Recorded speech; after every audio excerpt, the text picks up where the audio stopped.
So I started a new account, and because of that, I have encountered some of the challenges new players sort of interact with when they're starting their Azur journey. So I have some tips based on my experience in the game of what I would advise new players to do. So here are some 10 quick tips that I learned from starting a new account. Okay, so first tip I want to go over really quick is enhance your ships. In case you don't know, you could enhance your ships to increase their stats. See, right now I have some engaged in battle, so I can't quite do that. So you see these stats are here. These are stats that are able to be boosted by sort of feeding them, so to speak, the lesser ships. It automatically gives you the common ships, the ships with the gray background, and you could just press enhance and then boom. The enhancing is really good, not just for enhancing the stats of the ship you are enhancing, but also it will disassemble the equipment they had on, and you could get some coins from that. So it's also a pretty good way to get some coins, get some funds. Okay. Another tip is to be sure to limit break your ships. Now, in case you don't know, there is a level cap. I think the first one comes in at level 70. And if you have not limit broken that ship, they cannot gain any more XP beyond level 70 until you limit break them. So you can limit break ships by giving them a boolean that correlates to their rarity. So common, rare, and elite ships all use purple booleans, or they could use copies of themselves. So if I had another crescent here, I could use the crescent, extra crescent as a material to limit break the one crescent I want to keep.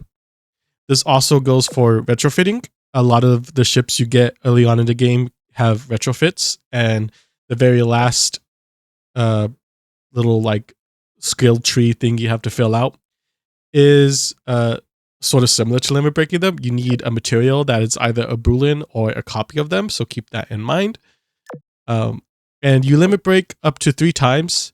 You need one boolean or copy to get tier 1, and then another boolean or copy for tier 2, and then you need 2 booleans or copies or one of the other to get tier 3. Keep that in mind. And the level cap also goes tier 1 70, tier 2 80, and tier 3 it just lifts the cap all the way up until 100. So yeah, that is very good to know. And kind of something to keep in mind about limit breaking is that limit breaking your ships. I guess I could show you here. You see Crescent's oil cost is 2. If you are, it shows you right here. If I were to limit break her oil cost will go from 2 to 4. And it increases with every tier. So keep that in mind, although that is something to note of. One thing I've kind of learned as a new player is that oil isn't the biggest deal. I'm kind of running low right now just because I've been doing some grinding. I've been using the ×2 efficiency. That's where all my oil really goes.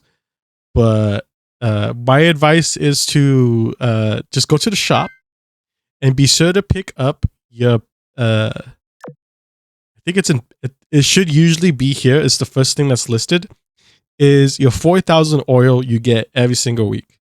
You're just given 4,000 oil. And at the beginning of the game, you're not running a lot of ships that are very expensive as far as oil goes. So don't be super stingy when it comes to limit breaking your ships, because that oil cost boost is not going to affect you that much in terms of the gains you get in stats in the early game. That is my advice. Also in the tip of not being no need to be oil efficient is when making your fleets, go ahead and fill it out. You'll have more ships, gain more XP. And yeah, so I would advise just filling out your fleet at least four. At least four is what you should shoot for. Also, in my experience so far, I just reached chapter 5, and I feel like I only need one fleet. I know usually people advise to build with two fleets, one for mobs, one for bosses, but so far, with the way I've been rocking it, just one fleet takes care of everything for me right now. I know for sure that's gonna change when I get to like probably probably chapter 10 and onwards, but for now, just one fleet is good enough for me. That was a bit of a bonus uh tip there. Anyways, the next tip I want to get into is to check the game currency shops often. So if you go to the store and go to supply, these are the in-game currency shops here. And the event is not always here, but sometimes there is, so be sure to check that. The shops that are always replenishing and restocking are the supply and the monthly. Monthly, of course, as the name suggests, replenishes every month. And the supply replenishes like every day, I believe. As you can see here, the guild shop, it says it replenishes in 28 hours. The mirror shop within about 5 hours, you see 450. So it varies between the shops. And so yeah, just be sure to check them. There's also an option to refresh them, which if it's offering gems to refresh the store, I would say do not do that. There are better ways to spend your gems. Yeah, so the really good shop here for beginners is the guild shop. You can even refresh the guild shop with just 50 guild tokens, which is pretty dang good. The best things I would suggest, heck, the number one thing I would suggest to pick up is your copy of Unicorn. Unicorn is going to be your main healer throughout the main game. This is how I'm able to get by with just one fleet, is because Unicorn is replenishing the health of my Vanguard, and the other ones usually taking most of the damage in battles. So Unicorn is going to be very helpful in the longevity of your fleets. So definitely pick up her. There are some other ships definitely that are worth picking up. I would advise Naganami, and I think those Mogami's pretty good. Yeah, that's about it, I believe. As a special, oh, and Helena. How could I forget Helena? London as well is really good. Those are the ships I would particularly look out for. Rare ships, Amazon, Portland are the two I would recommend the most. Shoho heals like Unicorn, but just not as well. Like nowhere near as good. And from this rare, this is honestly just here for collection's sake. I would say there are no really truly outstanding ships here stat-wise. Okay. Other than that, you could also buy tech boxes, which that is the next tip, is to get tech boxes, because the main hurdle you're going to run into at the beginning of the game is your equipment. Equipment is the biggest threshold for advancing on. I got to chapter 2 and I was getting trounced, even though my ships were pretty decently leveled. Then I grinded 1-4, and then I got a couple blue gears, one purple gear, and then just from that alone, I was able to clear through chapter 2 and then chapter 3. And then I grinded a little bit in 3 to get some items, and then got through 4 just fine earlier today. And I'm just halting a bit of my progress, and then I'll go through 5 probably tomorrow really quickly. But yeah, gear is the main threshold for new players. So get your tech boxes. Another thing is your gear parts. Right now I can't click on it to show you, but these are the gear parts you need to upgrade your equipment. So if you go to depot here, and yeah, item, that's where I want to go. Yeah, so you could get your gold plates here. You get these from the guild shop, I believe. That's so be sure to get those, because although you're not going to be getting gear that you want to upgrade past plus 10 at the moment, in the future you're definitely going to need gold plates. But yeah, so definitely pick up your purple parts, your blue parts, and your gray parts. These are good for upgrading the decent gear you have. I say this in every single beginner's guide video I make, but I gotta throw it in here. Do not open blue and gray tech boxes. You can craft them into the higher tier up to purple. And then you only want to be opening purple and gold boxes. Okay, that's a side that's a side tangent. Okay, so the next tip I got to give is to hold on to your ships. If you're in the beginning of the game, you have the amazing opportunity to fully develop your sort of mementos tasks and your fleet tech. I'm not going to get too deep into what those are exactly, but just note this, that the game keeps track of the ships you have had collected and how far you have developed them. So if you had Laffy and you fully limit broke her, you fully retrofitted her, and then you retire her for whatever reason, the game is still going to save that you made that progress with Laffy. And that progress is going to be saved in your fleet tech and also here in the mementos. So see, it says I fully limit broken Laffy here, so it remembers that. If I would retire her, this would still be at 5 stars.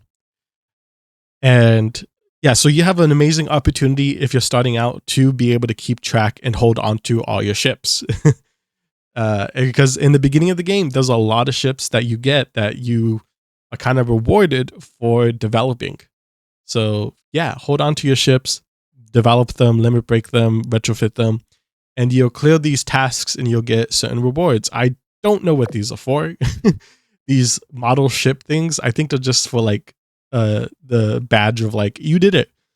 But then some of them are pretty good. Like you get the starter ship from the, I think, Asia servers if you get all the starters fully limit broken here.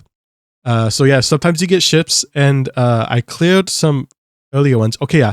So you could also get gems, which is the premium currency in the game. So definitely hold on to your ships that need it can get you gems, because you're gonna want some gems because you're gonna need more dock space. That's gonna be very important. So yeah, that's another tip for me, is to hold on to your ships and develop them. For mementos and for fleet tech. We're going to talk a bit about the fleet tech right now. So, okay, I'm not going to go too deep into it, as in like what specific ships are worth prioritizing developing for fleet tech. But fleet tech is sort of the same thing as mementos, where like it keeps track of how much you have developed a ship. And if you develop certain ships to a certain threshold, you'll get permanent stat boosts within that faction. So if you see, I got Fletcher here. If I develop Fletcher a little bit more, I'll get permanent stat boosts to Eagle Union, because he is a part of the Eagle Union faction. And of course, the kinds of stats that get permanently boosted vary between the ships. And that's because of what I mean. Like, I'm not going to get too far into it, but just know that holding on to your ships and developing them is rewarded in the game with stats, which can come in clutch in the end game chapters. So keep that in mind.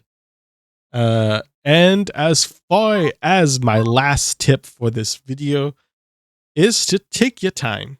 Azur is a gacha game, and is a game as gacha games go, they tend to be designed to be played in a long haul. So yes, while you can grind out every day until you run out of oil, that may burn you out of the game pretty fast. So I would want to advise, take your time with the game. Slow and steady wins the race. You will like fully limit break your ships. You will collect all of them as long as you keep at the game. Heck, even if you're not even like fully into like progressing through the story, you'll make decent progress just by doing your dailies at the very minimum, which could take like up to 15 minutes, I believe. If you just want to do your hard mode stage, get your one pull, and like your 3 victories, which you could also do from the hard mode stages. So yeah, just doing that, just to build up your cube count, build up some resources, will just help you a lot in the long run.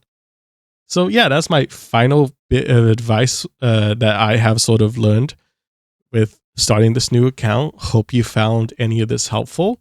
If you're new here, I would greatly appreciate it if you subscribe, as that is the best way to support the channel. I make a variety of content here, and Azur Lane is one of the main games I cover on the channel. So if you're into that, stick around. Otherwise, like the video. I would super appreciate it. And yeah, thank you very much for watching. Take care.